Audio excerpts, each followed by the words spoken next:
Hello, everyone. I'm Matt Williamson. How's it going? At Williamson NFL. Got a little time to digest.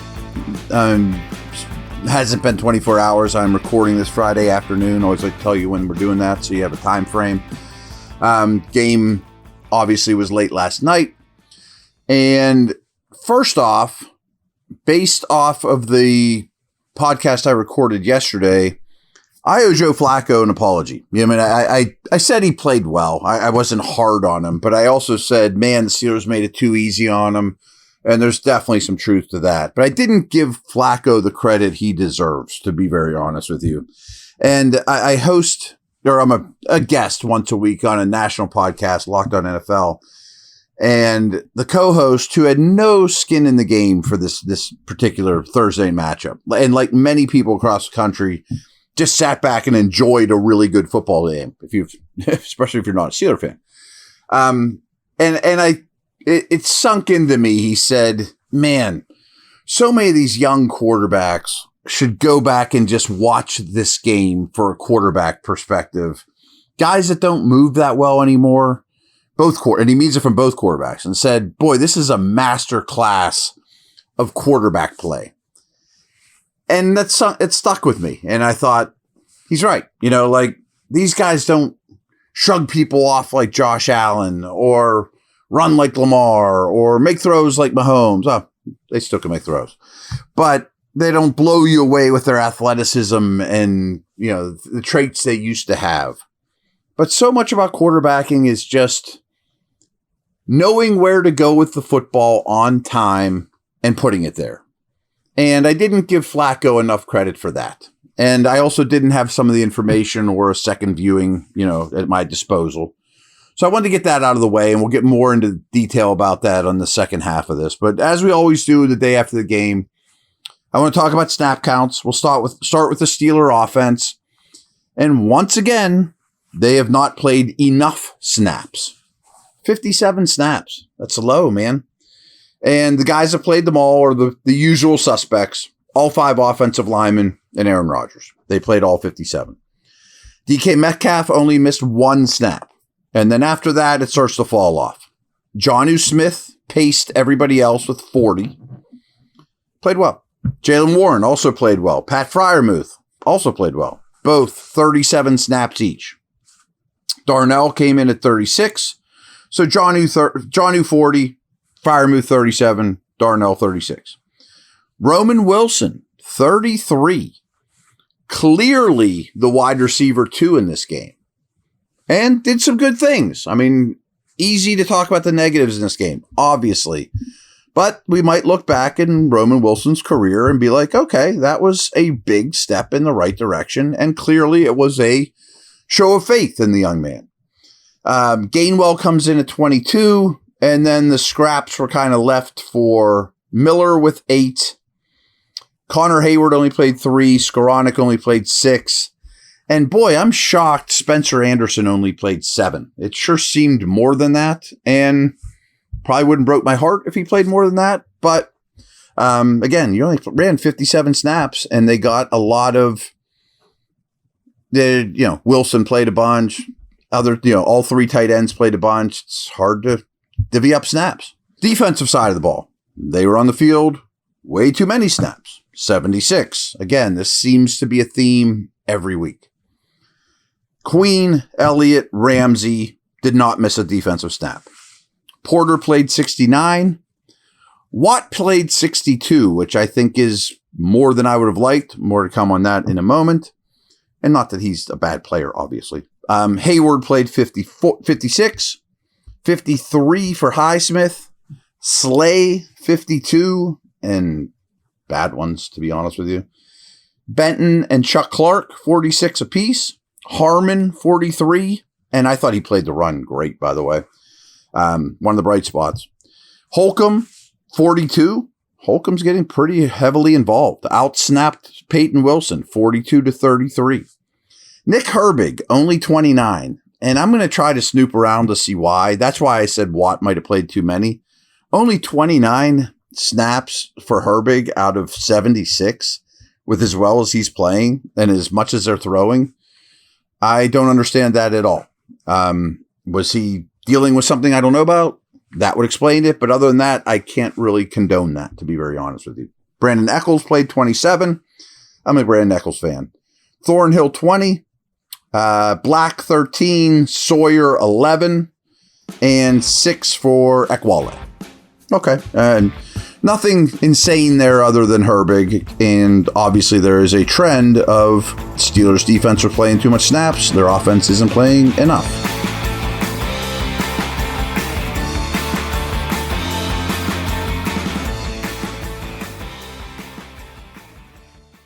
Football season's finally here. Time to check out the latest odds, futures, and win totals on the FanDuel Sportsbook. Think the Steelers are headed to the Super Bowl? Lock in your bets today. Whatever your game, FanDuel Sportsbook delivers the latest lines, futures, and specials, so you can join in on all the action.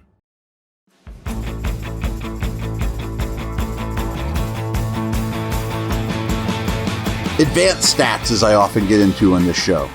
I got quite a few. And then I got some more observations and deep thoughts type of deal. And then we'll put a lid on this thing and get into next week. And again, weird week for content. You know, I'll give you 5 podcasts, of course, but I'm not going to preview the Packers 5 times in a row. So we'll definitely do a mailbag. Maybe we'll even do something draft related or who knows, but I'll come up with some ideas. Anyways, EPA per play. As you can imagine, both offenses did really well on a per-play basis, but the Steelers were noticeably better. They just didn't run enough plays, as we just talked about. 0.318. That's how many points you actually produce or should produce every time you snap the ball, which is a lot higher than Cincinnati's 0.218. 318 versus 218. Okay, I know EPA can confuse you guys. Red zone plays. Since he snapped the ball in the red zone 18 times, it's a lot. Steelers only 11. Average yards before contact per rush. I think this is pretty telling for both sides. The Steelers did really well in this regard. Now, I will never tell you the Bengals are a good defense. They're not. But just under 2 yards per rush before their ball carrier was getting contacted. That's really good, man. If you're getting 2 yards before contact, before you're going to make the first guy miss or run him over or whatever, you're humming. And that part was great. In comparison, the Bengals were only at 1.0. And they had some big holes too. But over the course of the day, that's where they were at. However, I think this is telling. The yards after contact per rush were basically dead even. 5.2 to 5.1. So what's that tell you? Bad tackling by the Steelers. More on that here in a minute. Actually, I'll just jump to it. Steelers defense, and I don't know exactly who charts missed tackles, but whoever it does, it was from NFL Network. I mean, it's not like it's somebody in their basement or whatever. But the Steelers defense missed 16 tackles in this game. 11 by the Browns. I mean, again, or by the Bengals, I'm sorry. Again, they're not a very good defense, and the Steelers did a lot of good stuff on offense, obviously. But they missed 16 tackles as a defense. Way too many. Explosive runs. Good by the Steelers. 5. Bad by the Steelers D. Allowed 4. This might shock you. So average depth of target. We've harped on this every week. That the Steelers with Rodgers are the lowest in the league week after week in terms of pushing the ball down the field. Now, I don't necessarily mean that's the worst, but it's the lowest. In this game, their average depth of target was exactly 10 yards. That's deep. That is pushing the ball down the field. Where the Bengals were very short. They were only 7.3. But that is uncharacteristic for the Steeler passing game. I think a lot of it's because the Bengal pass rush is so bad. You could sit there and tap the ball. And we'll jump to this stat too. Often, time to throw will correlate with average depth of target. Flacco's time to throw was remarkably short, 2.44 seconds. And there was a couple plays where he was tapping the ball because the Steelers pass rush wasn't great. So there was that tells me there was a lot of times that ball was coming out in 2-2, 2-3. That's a tough way to live, man. It's a tough way to play against a quarterback that's getting it out that quickly. Now on the opposite side, by far in a Steelers uniform, the highest time to throw in Rodgers' stint here, 2.91 seconds. And I can't confirm this, but some people said a few of those plays were like 5, 6, 7 seconds, which I don't discredit. I think there's a chance that is 100% true, which skews things some because the Steelers did have a short passing game, quick passing game, as they always do, but they had a different approach and pushed the ball down the field with a lot of success, by the way. I mean, the offense was good. Explosive passes, though, Cincinnati had 9 explosive pass plays. Ooh. Steelers had 5, which isn't bad, but you gave up 9. How about just throwing the ball deep? The Bengals only had 3 deep attempts. That's 20 yards or further downfield. Only 3, and created all that yardage through the air. So Chase was not like beating you over the top. Steelers had 6, which has to be the most by far of the season for them. So they threw the ball deep 6 times. The Steelers might shock you, and there was a lot of pass attempts and a lot of plays run by the Bengals offense, but they did record 24 pressures, the Steeler defense. The Bengals only had 11. I'm not sure I felt that during the game, though. I certainly feel the Bengals' lack of pressures. I'm not sure I felt 24 pressures from the Steeler defense. In terms of quarterback hits, the Steelers defense had 3, the Bengals had 2. Unblocked pressures is a thing I love to monitor too. Very few by either. The Bengals defense had 1, the Steelers defense had 2, which means you weren't really scheming things up particularly well. Tackles for loss on run plays is another thing I love to look at. Neither team even had one. No tackles for loss in the run game. Now, that's kind of the end of, well, it's not the end of my stats, but that's the end of those, comparisons head to head. Now, as you know, the Bengals started in a 10-0 hole on the scoreboard here. And at that point, I kind of felt like the Steelers were on the verge of blowing them out. When it was 10-0 early in this game, and for whatever reason, the second the second quarter hits, it was like something totally changed in the building. Anyway, but mostly through the first quarter, I'm like, Steelers might win this game by 1 million. But they had a couple mistakes. They let them hang around. I do a post-game show with Mike Pursuta and Rob King, and I thought Mike said it really well. That they were really close to a first-round knockout, but they end up having a 15-round decision not go their way. And I thought that was extremely well said. Because then a tidal wave came, scoring drives on 7 of the Bengals' final 8 drives. And before you knew it, it was like 2010. Brutal. Some things that I would have liked to seen different. First of all, I got so many tweets and I've gotten so many comments. Just because Jamar Chase produced does not mean the defense did not try new things or make adjustments. The new things and the adjustments just didn't work. They put a lot of different people on Chase. They covered him. They doubled him at times, and then Yoshivas gets free. I mean, they singled him at times.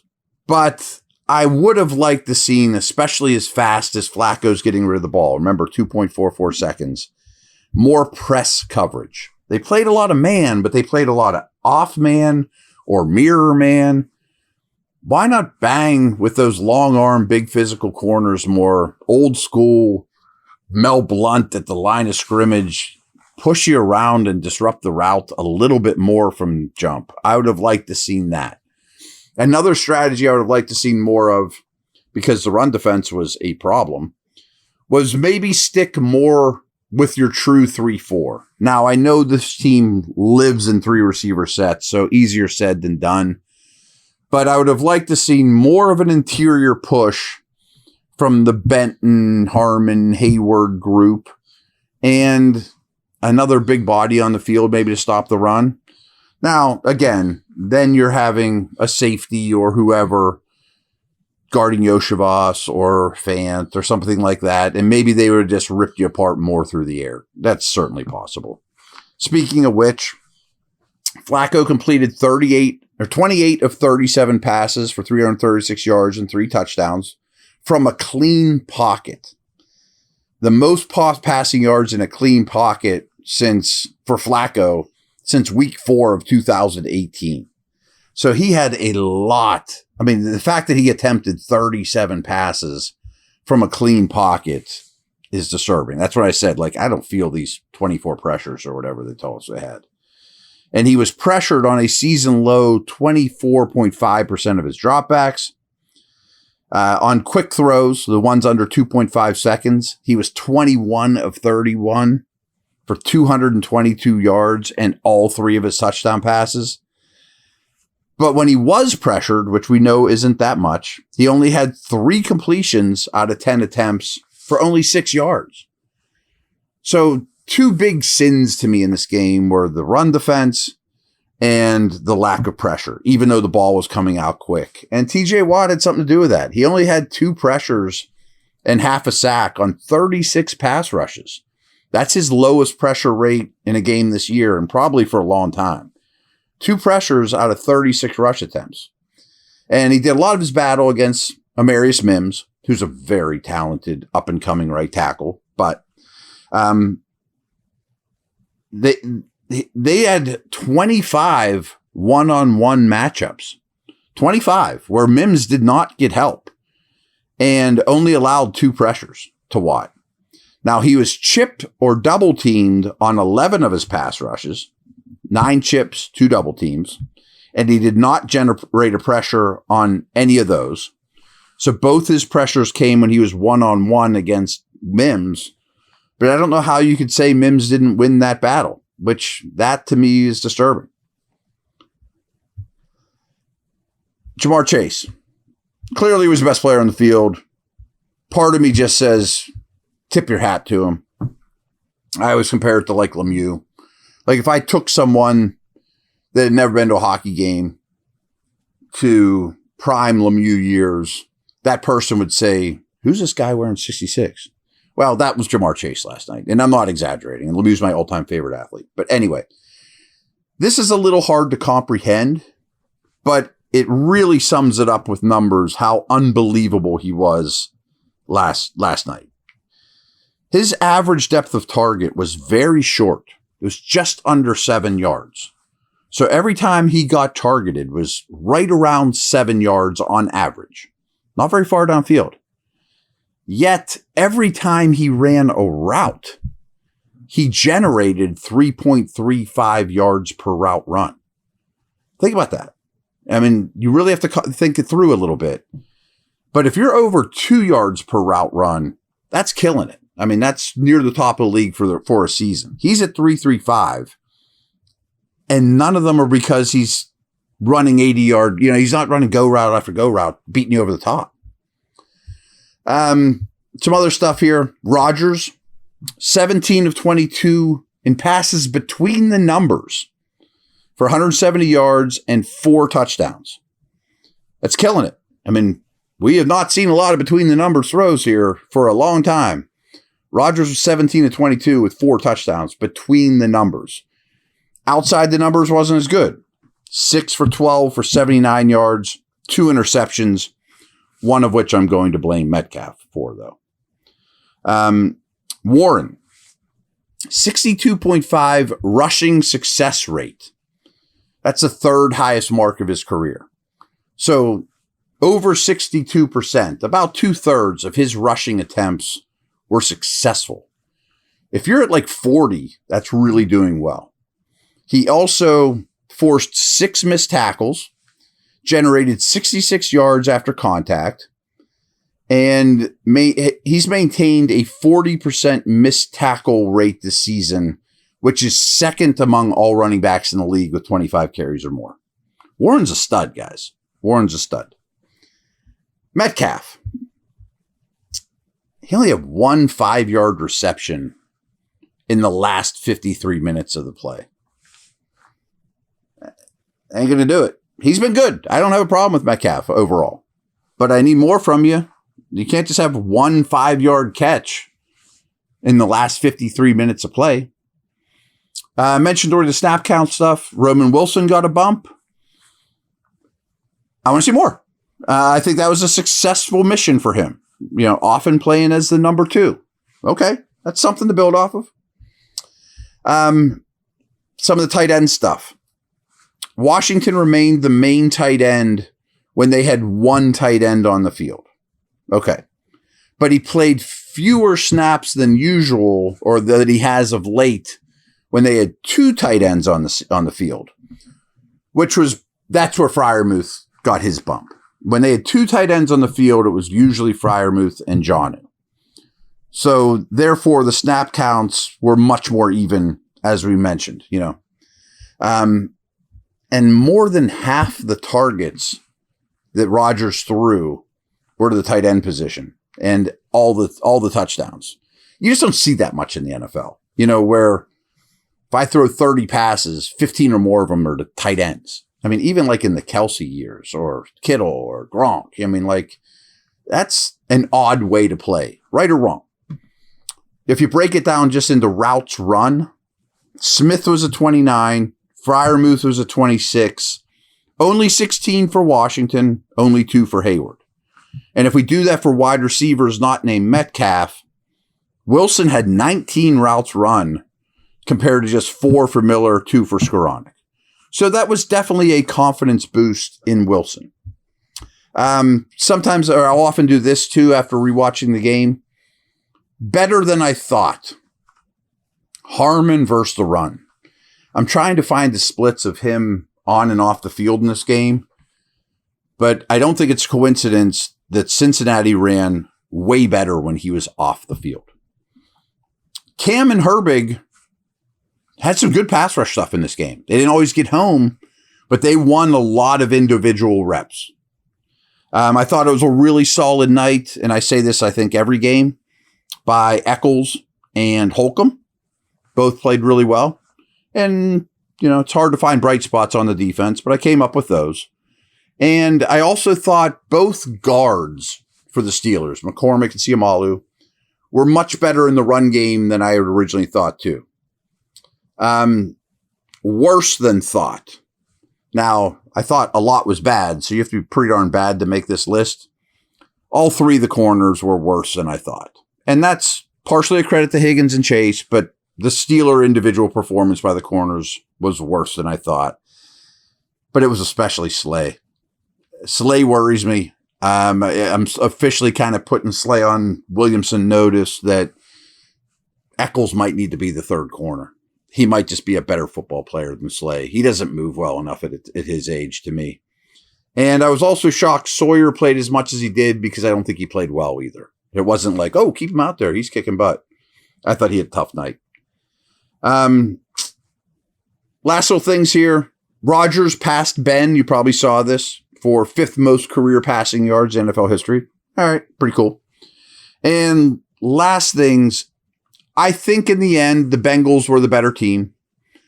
And it's a lot like that fight analogy that I mentioned, that the Steelers could have maybe finished them in for round 1, but it went the distance and you lost a decision. And I think I said last night's podcast that 48 or 49% of the game was good for the Steelers. About 51 or 52% of the game was bad for the Steelers. And that was kind of the difference, and some of it was just 2 more turnovers. I mean, obviously both offenses feasted.